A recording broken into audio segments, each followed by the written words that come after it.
pertanyaan-pertanyaan yang diajukan oleh majelis itu menyangkut pokok persoalan yang kami persoalkan, tapi jawaban yang dilakukan oleh kementerian saya kira jawaban standar, jawaban yang bersifat normatif, apa yang dipaparkan seperti itu. Tidak menjawab pokok persoalan yang sesungguhnya, dan tidak juga sesungguhnya membantah dalil-dalil kami seperti itu. Saya gembira ya, hari ini sudah berakhir sidangnya, dan kita hanya akan menyiapkan kesimpulan. Tapi kata menyiapkan kesimpulan itu luar biasa sesungguhnya. Logikanya sederhana. Kalau MK mau menolak permohonan kita, ngapain dia bikin instrumen baru kesimpulan?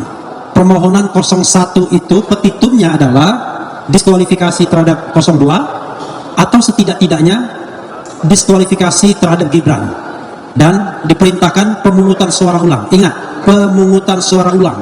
MK sudah kembali menegaskan dirinya bahwa mereka adalah pengawal konstitusi.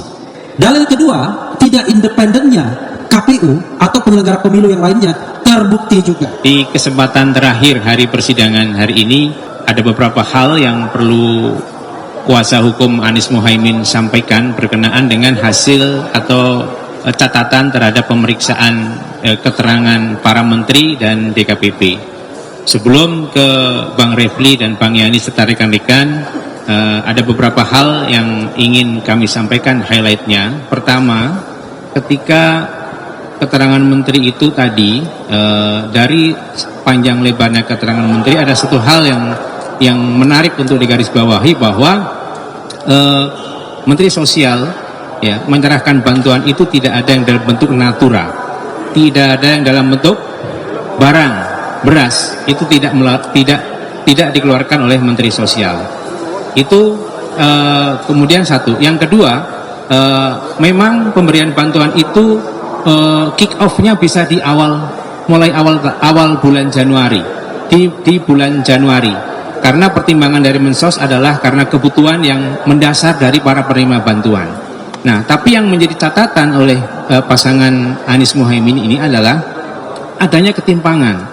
Ketika pencairan selain dalam bentuk cash transfer ya, pencairan dalam bentuk natura, itu ada data yang kami peroleh yang sudah kami ajukan di persidangan. Di bulan Januari 2024 jumlahnya 12,5 T Januari.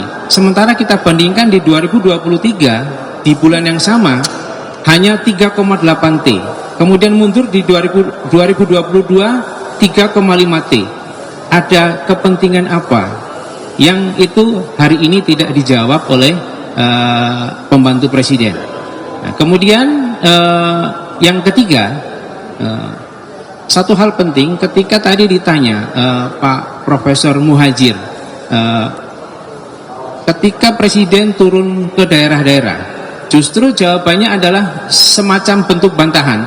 Apakah mungkin presiden hanya turun di 100 titik tapi kemudian berpengaruh kepada elektoralnya sang putra, tapi kemudian itu diminta di stop oleh majelis? Ini menunjukkan bahwa ada intervensi, ada kepentingan elektoral dari terjunnya langsung presiden ke titik-titik tertentu yang katanya untuk membantu orang miskin, tapi titik-titik yang dituju adalah bukan kantong-kantong warga negara miskin, warga masyarakat yang miskin. Terakhir, yang highlight yang terakhir berkenaan dengan hadirnya DKPP. Tadi meskipun DKPP tidak mau terbuka, tapi satu frase yang disampaikan atau satu kalimat yang disampaikan oleh DKPP bahwa pelanggaran hukum adalah pelanggaran etik, di mana DKPP sudah menyatakan KPU melanggar etik dalam proses penerimaan berkas Prabowo Gibran dan penetapannya sebagai pasangan calon. Ini kata kunci yang menurut kami luar biasa, mendukung dan menguatkan bukti yang kami dalil yang kami ajukan berkenaan dengan permohonan diskualifikasi pasangan calon nomor urut 2. Itu beberapa hal. Kemudian selanjutnya diperdalam oleh Bang Ahmad Yani dulu. Silakan. Terima kasih. Assalamualaikum warahmatullahi wabarakatuh, rekan-rekan media. Bahwa pada hari ini kami sungguh bahagia ya, sungguh senang, bergembira, dan kami nggak lemas, bersemangat betul kami ini, ya kan? Dan tidak nampak kan tanda-tanda kelemasan seperti itu, bagaimana tadi dikemukakan seperti itu. Tinggal sih ya. Dari apa yang kita dapatkan dari persidangan ini, ada hal-hal yang menurut saya kunci, pokok persoalan, inti dari gugatan yang kami ajukan, maupun gugatan yang diajukan oleh pihak 03. Persoalan-persoalan yang selama ini yang terungkap di fakta-fakta persidangan yang ada, baik dari keterangan-keterangan saksi, keterangan-keterangan ahli, maupun argumentasi kami dalam posita, ya kan, itu sebenarnya terkonfirmasi, dicoba, ya kan, diperdalam oleh Yang Mulia. Saya kira 8 hakim Mahkamah Konstitusi ini mencoba memperdalam, dan itu dikonfirmasi secara langsung argumen-argumen dan bukti-bukti yang telah kami ajukan. Saya kira kami bersyukur sekali, pertanyaan-pertanyaannya cukup tajam, pertanyaan-pertanyaan yang diajukan oleh majelis itu menyangkut pokok persoalan yang kami persoalkan, tapi jawaban yang dilakukan oleh kementerian saya kira jawaban standar, jawaban yang bersifat normatif, apa yang dipaparkan seperti itu. Tidak menjawab pokok persoalan yang sesungguhnya, dan tidak juga sesungguhnya membantah dalil-dalil kami seperti itu. Contoh, tadi sudah dikemukakan menyangkut masalah bansos. Itu masalah bansos ini. Kan ada durasi waktu, ada proses perencanaan, ada proses pembahasan, ada proses pengesahan, dan ada proses yang diundangkan yang namanya undang-undang tentang bansos itu sendiri. Nah, ini kita mendalilkan bahwa dalam proses yang namanya di akhir Desember, Januari, Februari, sebagaimana diargumentasi kita bahwa tidak ada korelasinya dengan argumen sebelumnya yang disebut El Nino, sesungguhnya akhirnya dibantah juga oleh Ibu Sri Mulyani. Jadi tidak dalam konteks bahwa ada El Nino, tapi memitigasi. Ini jauh dua hal yang berbeda antara dampak El Nino dan memitigasi persoalan. Terus yang kedua adalah juga tidak dijawab juga dengan tuntas itu, menurut saya, apakah yang dilakukan, ya kan, dilakukan oleh kementerian yang ada seperti itu sesuai dengan tosi, tugas dan fungsi, sebagaimana dikemukakan, ditanya oleh Pak Arief. Saya kira Pak Arief menanyakan yang lebih konkret pertanyaannya, tidak bersifat abstrak. Bagaimana bisa Pak Muhajir bisa menjelaskan kehadirannya di dua tempat itu ikut membagi-bagikan sembako itu sendiri dalam konteks tosi dia itu sendiri, kan koordinasi, ya kan, sinkronisasi, dan dia langsung masuk hal-hal yang bersifat praktis, tidak memberikan jawaban yang akurat, yang tegas. Begitu juga Pak Erlangga, tidak memberikan jawaban yang tegas, bahkan terkesan apologia, ya kan. Tak kala ditanya apa hubungannya dan masalah kepartaiannya, dia menjawab ya yang jelas kantongnya bukan kantong berwarna kuning. Saya kira ini cara, ya kan, ada cara debat ya yang dari sejak dulu untuk menghindar. Itu adalah ilmu debat untuk menghindar dari pokok persoalan yang inti, pokok persoalan seperti itu. Nah, ada hal yang menarik saya kira, kalau memang korelasinya untuk mitigasi, Pak Erlangga menyatakan kenapa harus memberikan bansos pada durasi waktu yang tadi dikemukakan itu dalam rangka untuk stabilisasi harga. Bagaimana fungsi pemerintah untuk menstabilisasi harga? Faktanya, nah ini fakta. Pada waktu yang telah disebutkan untuk stabilisasi harga, sebagaimana ahli kami menyebutkan, justru dalam sejarah publik ini harga beras melambung tinggi seperti itu. Jadi ini kontras apa yang diomongkan tadi, terjadi anomali. Pada satu sisi dia ingin menyatakan bahwa apa yang dilakukan ini dalam rangka stabilisasi harga, pada kenyataannya harga melambung tinggi sepanjang ada sejarah Republik Indonesia ini. Juga dia tidak bisa menjawab juga. Dia menjawab hanya sekilas, ya kita kalau tidak cukup, ya kan, berapa sih sesungguhnya kebutuhan kita karena El Nino itu. Kami menyatakan kebutuhan kita tidak banyak. Ahli kami ya menyatakan hanya kebutuhan 0,6 ton. Tapi adalah 6 juta ton, tapi yang diimpor hampir mendekati 3 juta ton. 3,6. Nah, 3,06. Artinya ada selisih yang cukup banyak yang itu tidak dijawab. Kalau selisih waktu banyak itu ada dalam rangka untuk stabilisasi harga, harusnya, logisnya harga tidak naik sampai begitu tinggi. Nah, itu yang menurut saya tidak dijawab. Kalau Ibu Risma saya kira mengkonfirmasi, inilah menyangkut tata kelola pemerintahan kita. Kan seharusnya ada kementerian-kementerian yang sudah diberikan mandat untuk mengurus hal-hal yang seperti ini. Tapi Ibu Risma menyatakan bahwa dia tidak pernah memberikan bansos itu dalam bentuk yang namanya natural, langsung transfer. Ini apa artinya? Tidak ketemu, tidak ada media, tidak ada ketemu, dan itu juga tidak bisa menjawab pertanyaan salah satu hakim. Apakah ini dalam rangka untuk show sebenarnya apa yang dikemukakan oleh Pak Arief ya, Majelis Arief itu? Apakah pemberian-pemberian yang sekarang ini yang selalu dipublikasi itu dalam rangka untuk kepentingan elektoral? Tidak juga dijawab dengan tuntas seperti itu. Nah, yang terakhir saya kira yang saya ingin sampaikan dalam konteks keterangan tadi di KPP. Di KPP ini kan kita sama-sama kita sudah dapat keputusan di KPP. Kita sudah baca keputusan di KPP dan kita sudah menghadirkan juga pihak yang terlibat dalam proses di KPP itu sendiri. Memang ketua di KPP tidak menjawab secara tegas karena ini terangkut masalah etik dia. Tapi ada clue yang dikasih, ada kata kunci yang dikemukakan oleh ketua di KPP itu. Ini jelas-jelas ada ketidakpatuhan terhadap proses yang ada, yaitu ada putusan Mahkamah Konstitusi yang seharusnya ya kan ditindaklanjuti, tapi tidak ditindaklanjuti oleh KPU.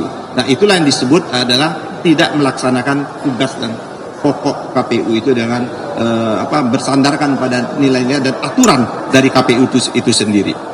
Nah, ada yang lebih penting lagi, tak kalah dikejar pendalaman, kalau tidak salah Hakim Yusak ya, Daniel ya, yang menyatakan sudah ada perubahan baru berdasarkan peraturan juga. Setiap aturan-aturan KPU itu wajib yang namanya dikonsultasikan dan diundangkan. Nah, ini yang menurut saya setiap keputusan yang ada yang dilakukan oleh Mahkamah wajib ditindaklanjutkan, wajib untuk dilakukan konsultasi dan wajib untuk diundangkan. Di persidangan di KPP yang kita dapat, tapi tidak disampaikan di sini putusan itu, bahwa proses itu tidak dilalui oleh KPU. Oleh karena itulah maka dia diberi peringatan keras dan terakhir. Ditanya kenapa dia terakhir terus kan? Dia hanya menunjukkan masalah kualitas kesalahan itu. Menurut kami itu yang menurut kita kalau sudah terakhir berarti sudah tidak ada terakhir lagi. Harusnya kan, apa kata hakim, kenapa nggak dibuang saja, ya kan? Apa bahasanya hakim dari diempaskan apa dibuang? Kayaknya dia tidak mau menjawab juga secara konkret. Nah, akhirnya secara menyeluruh dari persidangan awal, dari saksi-saksi yang dihadirkan, dari bukti-bukti, tinggal nanti memang menurut saya yang mulia memberikan kesempatan juga pada kami. Belum pernah ada juga kan terobosan juga ini. Ini menunjukkan bahwa peradilan ini tidak hanya peradilan kuantitatif, sebagaimana didalilkan hanya mengukur sengketa-sengketa hasil. Buktinya kita bisa juga memberikan penilaian, respon terhadap beberapa keterangan oleh menteri ini dalam kesimpulan kami. Seolah akan kami rumuskan, ya kan, kesimpulan ini dan menjadi lebih tajam lagi sebagaimana yang telah kami ajukan dalam permohonan kami. Dan insya Allah kami yakin betul ini memang Jumat yang berkah. Mudah-mudahan permohonan kami insya Allah dijawab dan dikabulkan. Terima kasih. Bila taufiq hidayah. Assalamualaikum warahmatullahi wabarakatuh. Iya, kalau Bang Yani lama lagi saya pulang. Assalamualaikum warahmatullahi wabarakatuh. Keren cadang. Jadi kawan-kawan semua, saya gembira ya. Hari ini sudah berakhir sidangnya dan kita hanya akan menyiapkan kesimpulan. Tapi kata menyiapkan kesimpulan itu luar biasa sesungguhnya. Karena kita diberikan kesempatan lagi untuk mempertajam apa yang sudah kita sampaikan dan memberikan juga kritik atau masukan-masukan apapun kepada Mahkamah Konstitusi untuk memperkuat permohonan kita. Logikanya sederhana. Kalau MK mau menolak permohonan kita, ngapain dia bikin instrumen baru kesimpulan? Dan boleh juga menanggapi apa yang terjadi tadi. Oke, saya akan mereview secara umum tidak spesifik hari ini. Jangan lupa kawan-kawan semua, permohonan 01 itu petitumnya adalah diskualifikasi terhadap 02 atau setidak-tidaknya diskualifikasi terhadap Gibran, dan diperintahkan pemungutan suara ulang. Ingat, pemungutan suara ulang, bukan pemilu ulang, seluruh Indonesia. Jadi kalau ada yang mengatakan itu akan mengganggu kalender ketatanegaraan dan lain sebagainya, itu omong kosong, bullshit, ya, omong-omong. Kenapa begitu? Ingat nggak waktu saya mengajukan judicial review terhadap unregistered voters bisa memilih, itu pada tanggal 6 Juli 2009, dan kemudian pilpresnya 8 Juli 2009. Bayangkan, itu putaran pertama. Memang tidak terjadi putaran kedua, tapi intinya adalah ini baru bulan April, jadi masih jauh ke Oktober kalau kita bicara akan terjadi kekosongan hukum. Nah, untuk mendukung petitum tersebut atau permohonan tersebut, kami memulai dengan satu pendekatan yang barangkali tidak lazim bagi permohonan sebelumnya, yaitu kami hanya menekankan dan hanya mengutamakan aspek kualitatif saja. Kami tidak menghitung angka-angka, karena kami katakan angka itu didapat dari kecurangan. Bagaimana kita kemudian mau beradu angka, sementara angka yang kita ingin adu itu didapat dari kecurangan, yang tidak saja dalam proses pemungutan dan penghitungan suara, tapi jauh sebelumnya, sebelum pencoblosan dilakukan. Oke? Dan pintu itu sudah terbuka bagi kami, yaitu bahwa MK sudah kembali menegaskan dirinya bahwa mereka adalah pengawal konstitusi, the guardian of the constitutions, dan itu putusan 2004 hingga 2019. Kalaupun kemudian belum pernah dikabulkan, itu soal lain. Kenapa? Karena permohonan terdahulu itu tidak convincing, tidak meyakinkan. Nah, permohonan ini insya Allah sangat meyakinkan, ya. Karena itu kami yakin bahwa peluang besar untuk dikabulkan, insya Allah. Amin, amin. Kalau wartawan ada yang mengaminkan langsung 100% ini, ya kan? Nah, ya, oke. Semua ahli yang diajukan pihak terkait berusaha mengatakan, hei Mahkamah Konstitusi, Anda cuma hitungan saja. Tapi sebelum ada putusan Mahkamah Konstitusi itu sudah batal dengan putusan terdahulu dan batal dengan pernyataan Hakim Konstitusi sendiri. Oke, dalil pertama, ya, saya tidak akan mengumpulkan 11 dalil, cuma 3-4 dalil saja. Dalil pertama, bahwa penetapan Gibran sebagai wakil Presiden Prabowo Subianto, calon wakil Presiden Prabowo Subianto, itu menurut kami bertentangan dengan hukum dan konstitusi. Melanggar hukum artinya melanggar peraturan perundang-undangan dan melanggar juga konstitusi, melanggar asas pemilu yang luber dan jurdil, serta KPU yang harusnya mandiri. Ada dua hal di sini sekaligus menjawab dalil kedua, yaitu sudah expressis verbis bahwa memang ada pelanggaran karena PKPU sebagai dalam tanda kutip hukum acara pendaftaran tersebut itu tidak diubah dan diperkuat dengan Hakim Konstitusi Arief Hidayat yang mengatakan putusan MK itu ada yang self-executing dan non-self-executing. Self-executing itu adalah langsung bisa diterapkan tanpa diperlukan adanya tindak lanjut berupa misalnya pembentukan peraturan pelaksana atau perubahan peraturan pelaksana.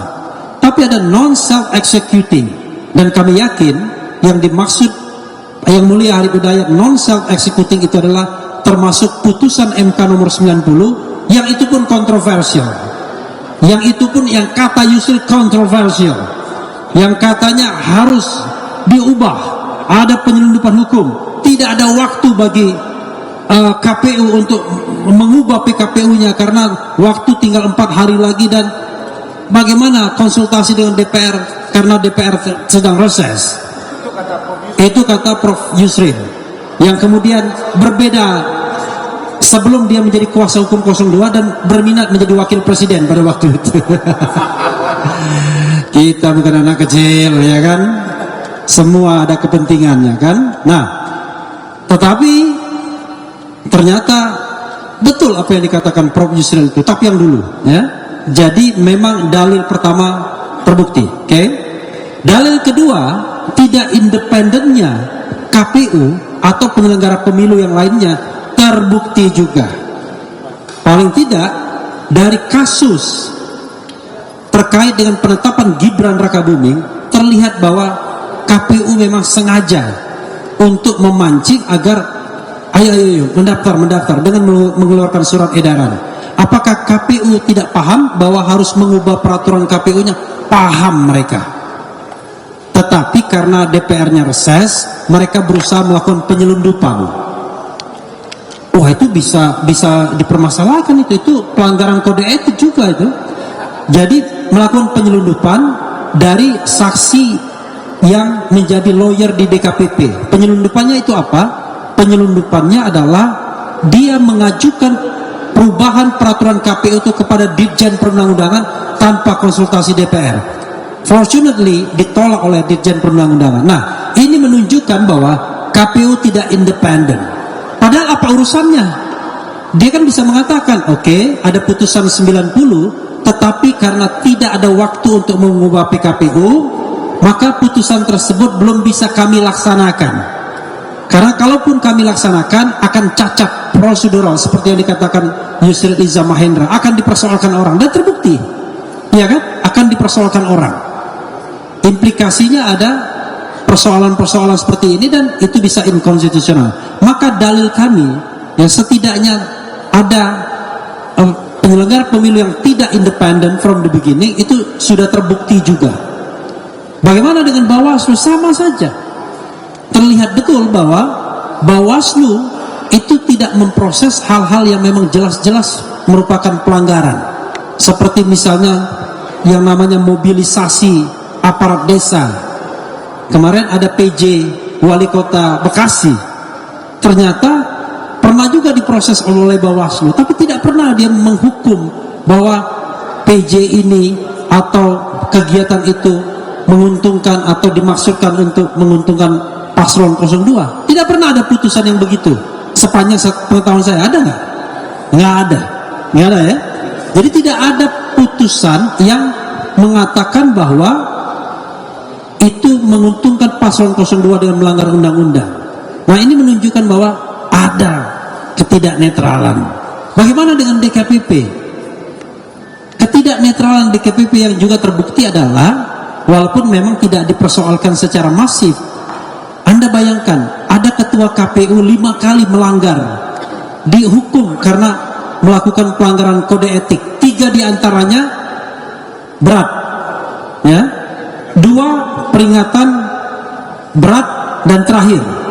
1 peringatan berat saja tapi tidak ada terakhirnya. Yang terakhir yang Irman Gusman itu. Anda bayangkan, ini hakim konstitusi di sini, ketua MK, sekali melanggar langsung didemosi. Ini jangankan dipecat, didemosi saja tidak sebagai ketua KPU. And then pertanyaannya, ada apa? Apakah karena mereka di backup oleh kekuasaan dan perintah kekuasaan adalah pertahankan? Ini juga persoalan. Maka saya katakan dalil mengenai independensi itu terbukti. Oke, biar jangan terlalu panjang. Dalil lain misalnya bansos. Nah, ini menarik, ya. Sebenarnya bansos itu jangan dilihat bansos itself, tapi itu adalah bentuk dari cawe-cawe Jokowi.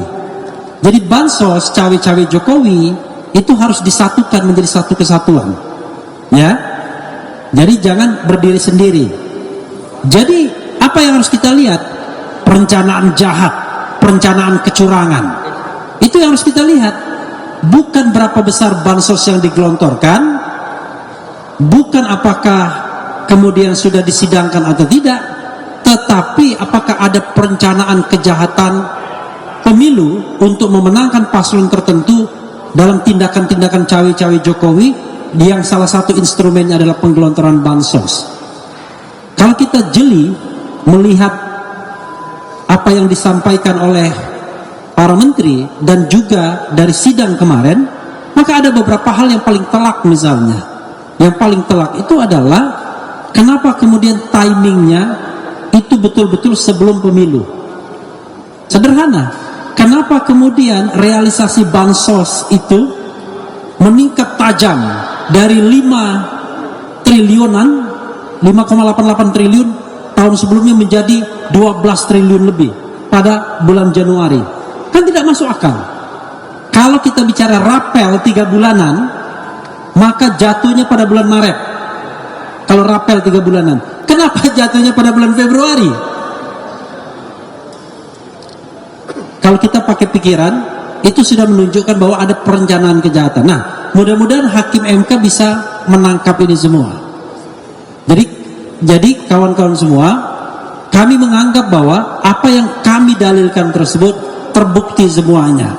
Kalau dikatakan bahwa tidak ada kecurangan, tidak ada perencanaan kejahatan dalam pilpres kali ini, come on, kita seolah menutup mata hati, kecuali kalau kita sekedar dukung-mendukung. Tapi kalau mengatakan bahwa pemilu ini Presiden Jokowi tidak cawe-cawe yang dia nyatakan sendiri, dan kemudian tidak ada operasi untuk memenangkan paslon 02, maka kita sudah menutup mata dan hati kita hanya untuk kepentingan, saya tidak tahu kepentingan apa.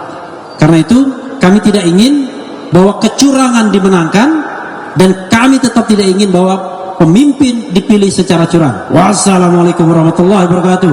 Insya Allah kita menang. Amin. Oh ya, minal aidin wal faizin. Mohon maaf lahir dan batin. 2 hari lagi mudik kita. Terima kasih ya. Menang banyak atau menang tipis? Saya bukan Hotman Paris Hutabean. Yang paling penting menang. Mau 1-0, 2-0, yang penting menang. Oh, juga kami mengucapkan terima kasih pada kawan-kawan yang sudah bersibuk-sibuk, ya kan. Kami tidak bisa memberikan apa-apa, cuma apresiasi saja. Kalau memberikan makan juga sedang puasa sebagian kan. Tetapi mudah-mudahan jeripaya kita semua nanti akan diganjar oleh MK. Untuk siapa? Bukan untuk 01 atau 03, tapi untuk Indonesia, untuk demokrasi kita. Hidup demokrasi.